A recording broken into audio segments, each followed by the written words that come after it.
Hello everyone. Today I'll be creating a simple Spring Boot application based on shopping cart app. Okay. So in this case, I have identified few domains which we'll be needing based on the question. So let's go through the question once, then we'll discuss about the domains and the relationships. So for the okay. So as we can see in the screen, we have product, their price and quantity, which is which we can add manually, and then add button similarly for all the products. So the user will click on quantity and click on user will add quantity and click on add button. So as accordingly the shopping cart will be updated. Say for example, right now shopping cart object or shopping cart table has two products. So if we click on stapler and if we click on quantity of stapler to if we put say 3 quantity of staplers and we click on add, then there will be another row added in shopping cart and the amount will be updated from $10.3 to something else. Okay. So and then we have name and email and then a place order button. So more or less from the screen it depicts that we will have a product object, we will need to have a shopping cart object, and store name and email. Maybe we need some different object to store them, but for now in place order will have cart and these two fields, right, for now. So let's see what the question says. View the list of available products with price information. The list of products has been pre-populated in the DB during application startup. So we will have a product entity and a corresponding product table as well in the DB, and we will have some database entries for like a default product list which will be populated in the database once the application starts up. So the point one is cleared, and the second one, select the product they wish to order along with the quantity. They will be in this we discussed, and when the add button is clicked, the product and is now in the shopping cart, and okay, no order is to be created at this point.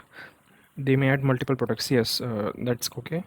Note that the total in the shopping cart must be updated. That is being done.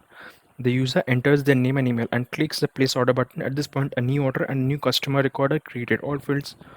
Okay, so when we click on place order, then a new order and new customer record will be created. So we can store name and email into a different entity called customer, and that will have a one-to-one relationship order, because as per the understanding, one order can have only one customer, because that order will be customized for that particular customer only.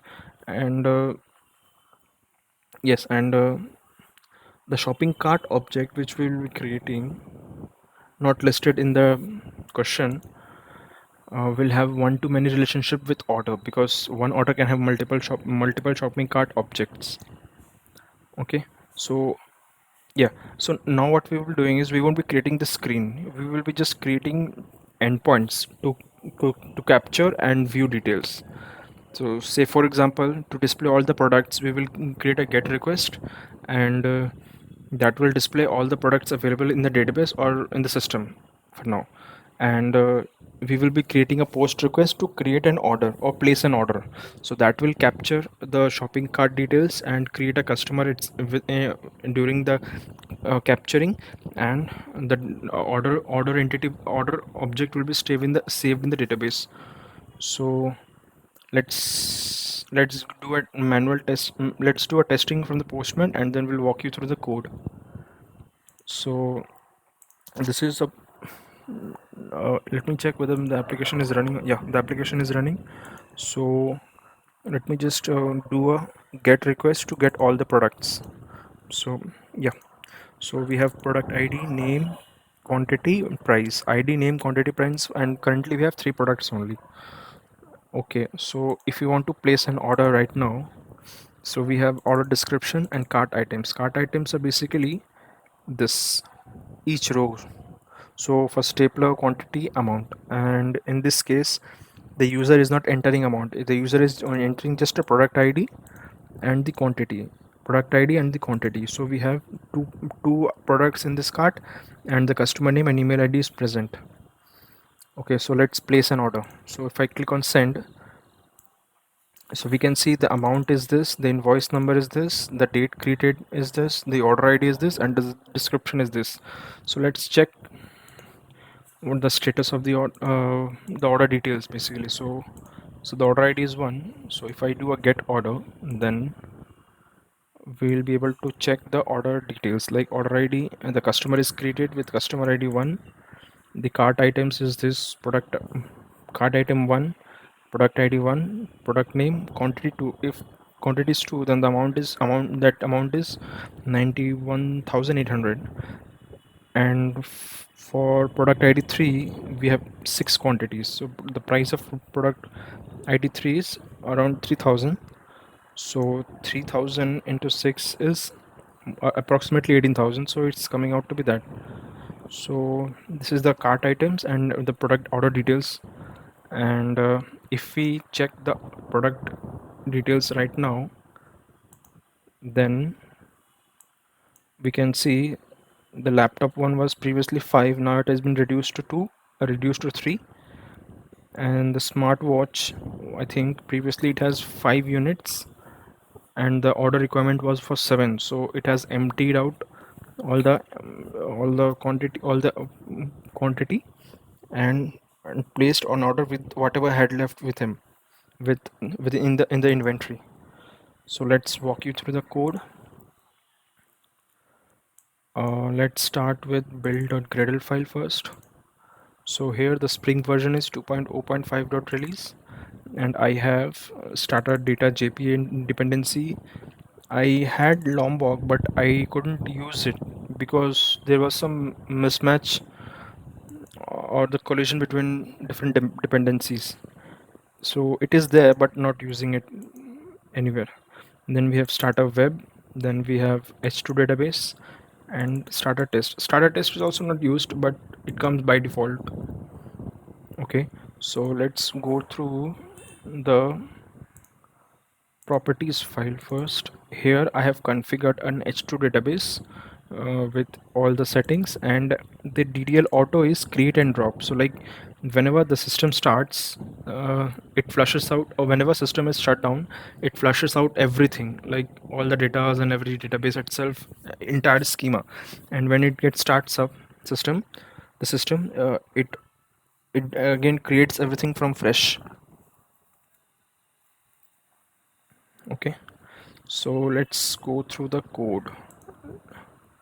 So I have this project structure, package structure rather, controller, DTO, entity, repository, service, util, and our triggering point of the application.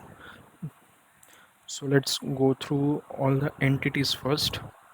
So we have a customer entity. This is toString from Lombok, but I don't think I'm using it anywhere. Generation type identity uh, starts the primary key from 1, and this is a customer entity with ID, name, and email, and nothing else. Then we have product is also same, ID, name, availability, and price with all the getters, setters, and a toString.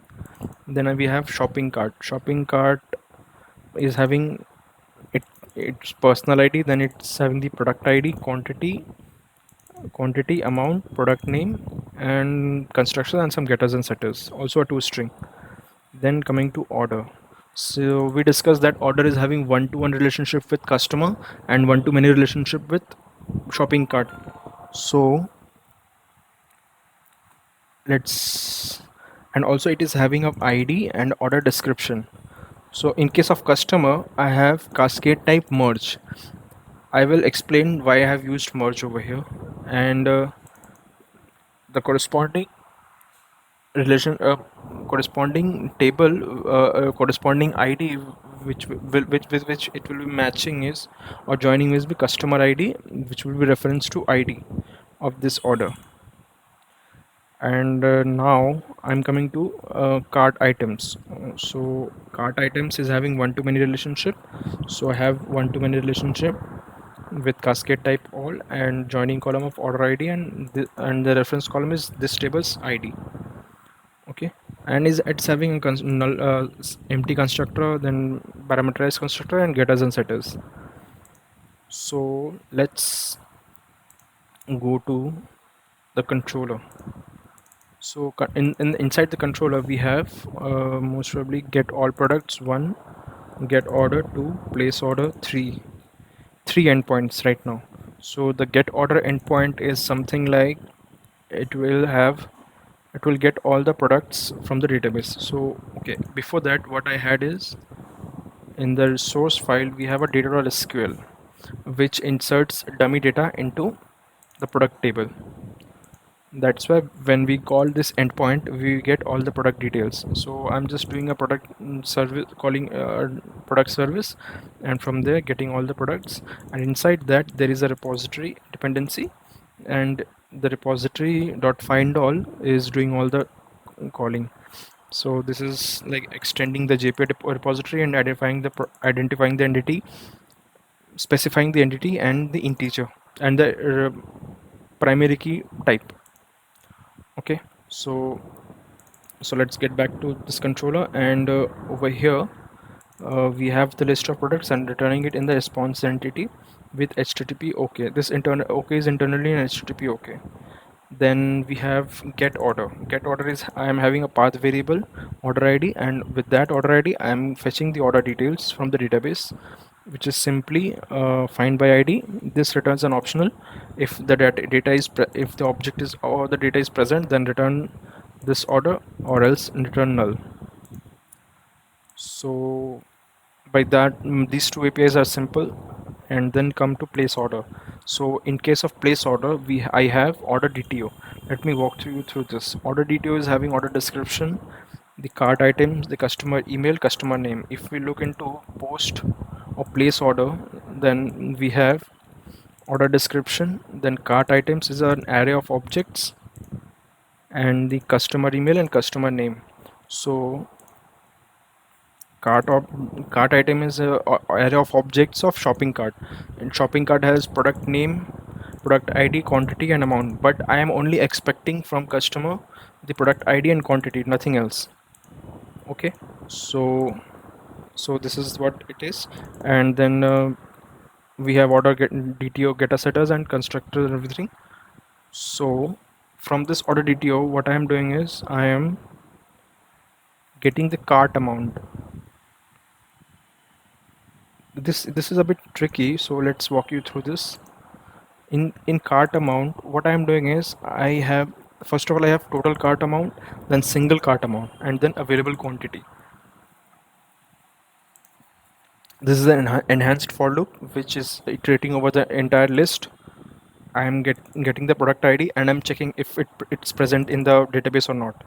If it's present, then I'm extracting the product from that, and I'm checking over here that if the requested quantity is more than the available quantity, then what I'm doing is, say for example the requested quantity is 5 and the available quantity is 3. So what I'm doing is I am taking all the 3 available quantities and placing an order based on that. You can see I have the product price and product one dot get availability. So product has three quantities right now, but the expected quantity is 5. So I'm just passing all the 3 quantities and getting the single cart amount. So now since the single cart amount is calculated, so also I am setting the quantity to the cart object. Cart is basically what a user has requested for. So there I'm setting the quantity 3 instead of 5, because we don't have 5 quantity in our warehouse basically. So that is done. And if the case is the other way, like the quantity is available, then I'm simply doing cart.get quantity into product.get price. That's it. And from this I'm getting the single cart amount, and from here I'm setting availability to I'm getting the availability from the product of the existing inventory, and reducing the cart quantity, and then this is the available quantity left. So say if I have uh, five quantities left, quantities in the database in the warehouse, and we have and the request is for three, then two is left. So this available quantity contains the two number, and then I am updating the product with that available quantity. Say if it's for this case it will be 0, and for this case the whatever will be the updated value, and so I'm setting it in the product. And in total cart amount will be total cart amount plus the single cart amount. So for each iteration I'm calculating single cart amount and the total cart amount. And also the available quantity is setting to 0, so that for the next iteration it gets fresh values. Also, if you notice that in the cart we have only product ID and quantity, and what we are returning is, okay, not here. In the order detail we are returning the name, quantity, amount, everything. So what I did over here is I am setting the product name and the cart, the single cart amount, and now from there I am saving the product. So for each iteration I am doing a modification on each object and then saving it. So this will return the total amount of the cart. And then what we'll be doing is we are creating a customer instance, and I'm checking whether this customer is present in the database or not. If it's present, then we don't need to create another instance of the same customer. What I'm doing is I'm setting the ID of this customer to this customer object and passing it to the order instance if it's present already. And if it's not present, then I'm saving the customer, then passing that customer instance to order. Okay. And in case of existing customer, this once again, this cascade type merge, what we will do is if it finds that there is an already present entry for that particular entity, then it will just merge that to the new instance which it should be it was going to create. Then I'm getting the cart items and sending the description and the order. I'm then saving the order with which internally calls the service, and internally it calls the order repository. So my order is placed successfully, and now I'm returning the DTO object. I'm setting the amount and date, current date time, and then invoice number, random number generated from rand class, then the order ID which I have placed, and the description which I think the user has entered from the screen. So I'm returning this order DTO, response DTO, and that's it. So once we do the endpoint calling, we'll be able to see all the details and everything. So let's do some more tests on this. Since my system is up now, let's do get all orders so that I can verify whether I have made any request or not. Yeah, okay. So the first order was placed and we got the details. So now let me place another order. I'll have product, let's say product ID 2 and quantity 3. Product ID 2 and quantity 3. In this case I have, if I see over here, this customer details are same, so it should not create a new customer this time. Instead it should use the existing one. So let's see, the order ID is 2, and let me just check the order details. Okay, yeah, so you can see the customer is the same, and the cart item is ID 3 and product is 2. Product ID is 2 and product name is mobile. We can see it's mobile. The amount is 8,000 approx. So 8 into 2 would be, let me just check. Okay, 8 threes are around 24,000. So this is it. And now since two quantity has been reduced, three quantities has been reduced from mobile, so we should see the updated mobile product. So we can see it's 7 right now. Let's go into the database and let's see what has happened right during all these. I have the link to the database. Yeah.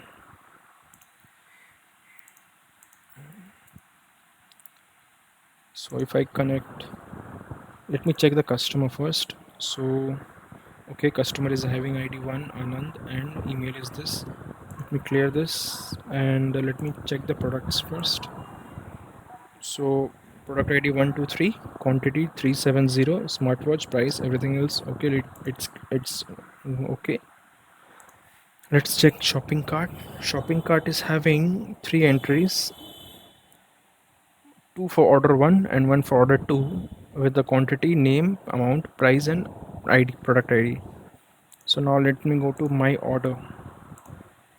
Okay, so my order is having two orders of same customer. Order 1, customer 1, order 2, customer 1, and with the description as well. So the relationship is also maintained and everything else is everything else looks good. And here is the repository where I have updated this code and with all the details. I'll be sharing this in the description of this video. So if you find anything which you couldn't understand, you can ping me, I'll explain it to you. Okay. Okay guys, thank you. I hope you like the video.